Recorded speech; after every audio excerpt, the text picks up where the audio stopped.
Hi, everyone, and welcome back. As a licensed RCIC, I've actually seen firsthand the complexities and challenges that newcomers face in Canada. Okay, so in today's video, I want to address a critical aspect of Canadian immigration which sort of intersects with the broader national issues. Now, we've got a few issues that's happening in Canada as we speak today: the housing crisis, the increase in interest rates to manage inflation, and definitely the high cost of living that everybody talks about.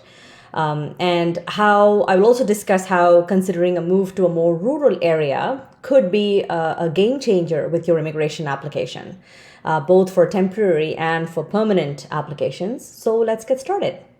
Now, if you're looking at understanding the current landscape of what is happening in Canada, we're navigating through an unprecedented housing crisis, significantly impacting densely populated areas such as the Greater Toronto Area in the province of Ontario, for example. Now, this crisis is further worsened by increasing interest rates, rising interest rates, like a measure that was taken to manage inflation, but this also it also increases the cost of living and borrowing. So for many newcomers, these economic conditions present substantial barriers to settling and thriving in Canada. Now, adding to this complexity of the situation is the sheer volume of new arrivals.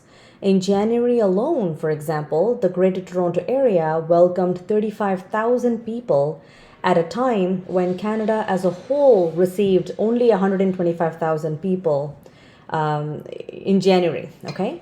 Now, this disproportionate influx puts an immense stress on the system and the services that the government offers. Right? Now, from healthcare to education, housing, public transportation, all of these services have an immense strain on them. Right? Now, the pressure on these essential services not only affects the quality of life for newcomers, but it also puts an immense strain on the entire infrastructure meant to support Canada's growing population. Right? Now, the concentration of new arrivals in urban centers like the Greater Toronto Area confirms the need for a strategic approach to immigration, right, that considers the distribution of population across the country. Now, it highlights why prospective immigrants should be fully aware of the broader implications of their settlement choices and benefits of considering alternatives to these densely populated areas.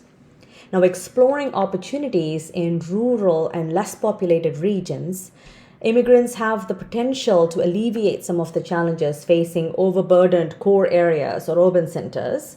Moreover, this strategic dispersal can contribute to a more balanced and sustainable growth across Canada, ensuring that the benefits of immigration are more evenly distributed and that newcomers can enjoy a more smoother integration into Canadian life. Now, I can't really stress the importance of rural economic development.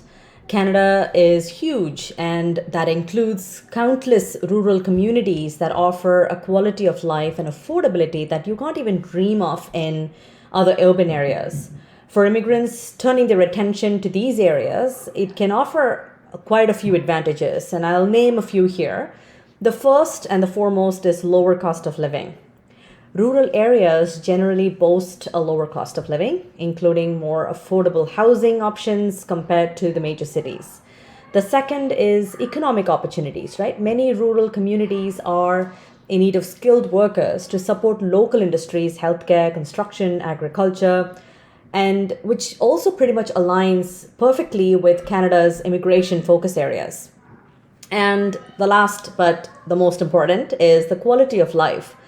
Rural living can offer a closer knit community feel, reduced stress levels, less crowd, and a closer connection to nature as well, if that matters anything to you. Now, I'll give you my example. I live in the Greater Toronto Area with my family. I've got 3 kids, and I have seen a huge difference in how crowded the highways are, and even to find specific services or specific extracurricular activities for my kids. There is a a wait list for everything. You want to put them in swimming, you want to put them in piano, you want to put them in anything. You are looking at a wait list for everything.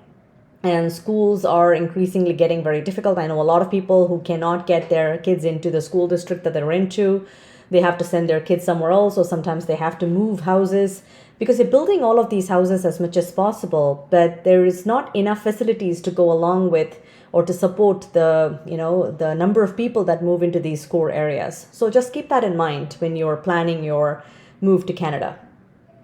Now, all that sounds great, but how do you incorporate these considerations or whatever I'm saying into your immigration plans if you are considering to move to Canada? So I'm going to give you a few tips to keep in mind, and take each of these tips very, very seriously, just because it is just so important if you are looking to move, because Canada is not what it used to be, say, even 3 years ago. It's extremely different, and you need to keep these things in mind before you work on your immigration application. So the first is research, and plan. Okay, so before submitting your application, research the different regions of Canada, understand the economic, social, and lifestyle aspects of rural communities versus the urban centers. This is absolutely important. Secondly, highlight flexibility, right? In your immigration application, considering highlighting your openness to settling in rural and less populated areas. This can demonstrate adaptability and a willingness to contribute to areas most in need of economic development and skilled workers. So this is also very important.